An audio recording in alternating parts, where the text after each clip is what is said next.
हरी बेश भी हाँ थोड़ी सी बेश कम कर और इन थोड़ो डंडा लंबो करो अड़े भी कौन पास सर यार मन में आंतो दे दो बस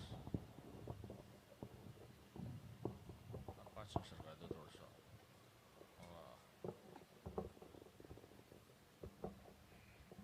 अब कर ले बस हरी हरि ओम ओम कर्मों के लिए किसी भी शास्त्र में मना नहीं किया है। ये अपने समझने की बात है। किसी भी जो है चाहे वो वेद हो चाहे वो उपनिषद हो चाहे कोई भी क्यों नहीं हो कहीं भी कर्म करने के लिए मना नहीं कहा है। यहाँ तक कि उपनिषदों का सार गीता जी है उसमें भी कर्मों की तरफ प्रेरित किया गया है। लेकिन वो कर्म कब बंधन देने वाले हैं और कब मुक्ति देने वाले हैं उसके अंदर यदि हम आसक्ति रखेंगे इच्छा रखेंगे राग द्वेष रखेंगे तो वो बंधन को देने वाले हैं और यदि आसक्ति छोड़ करके करेंगे तो वही कर्म हमारे लिए कल्याण में सहायक हो जाएंगे। और ज्ञान और कर्म की जहां बात आती है वहां कर्म केवल अंतःकरण को पवित्र करने के लिए है तो वो ज्ञान में सहायक है और बाकी ज्ञान जो है वो मोक्ष प्रदान करने वाला है।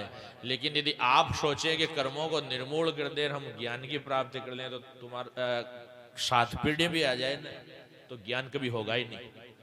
क्योंकि ज्ञान किसको होता है पात्र को होता है और पात्र किससे बनता है कर्म करने से पात्र बनता है। कौन से कर्म करेगा सदाचार के जो सत्कर्म बताए गए हैं उनके बारे में भगवान कहते हैं ये छोड़ने वाले इनको कभी नहीं छोड़ना चाहिए। जो सुकृत है शुभ कर्म है वो सदा करने योग्य है उनको कभी भूल करके भी नहीं त्यागना चाहिए। यदि कोई त्यागता है अहंकार के वशीभूत होकर के तो अधोगति में जाता है उसको ज्ञान कभी हो ही नहीं सकता। इसीलिए ये एक दूसरे के सहायक है पूरक है। तो कर्म स्वरूप से त्यागने योग्य नहीं है लेकिन सुकृत करते रहना चाहिए और सुकृत करने से हमारा अंतःकरण शुद्ध होता है। अंतःकरण शुद्ध होने से ज्ञान विवेक प्राप्ति होती है और विवेक से ज्ञान की प्राप्ति होती है। तो ये बिल्कुल ऐसा नहीं है कि कर्म नहीं करने चाहिए। ये किसके लिए कहा कि केवल कर्मों से ज्ञान नहीं होगा। कर्मों से अंतःकरण की शुद्धि है और ज्ञान में सहायक है और जो है कर्म करने से ही जो है हम आगे बढ़ सकते हैं। किसी भी वस्तु की प्राप्ति करोगे तो आपको कर्म करना पड़ेगा। ज्ञान भी एक कर्म है। आप ज्ञान की प्राप्ति करते हो तो उसमें भी आपको कर्म करना ही पड़ेगा। लेकिन कर्म जो है वो केवल एक माध्यम है साधन है बहिरंग साधन बताए गए हैं। ज्ञान अंतरंग साधन है लेकिन किसके लिए जो अकर्तोपासक है उसको करना पड़ेगा विशेष रूप से और जो कर्तोपासक है उसने पहले कर लिया है इसलिए उसको जो है विशेष कर्म में बरतने की जरूरत नहीं है। उसको ज्ञान का जो है सहारा लेना पड़ेगा।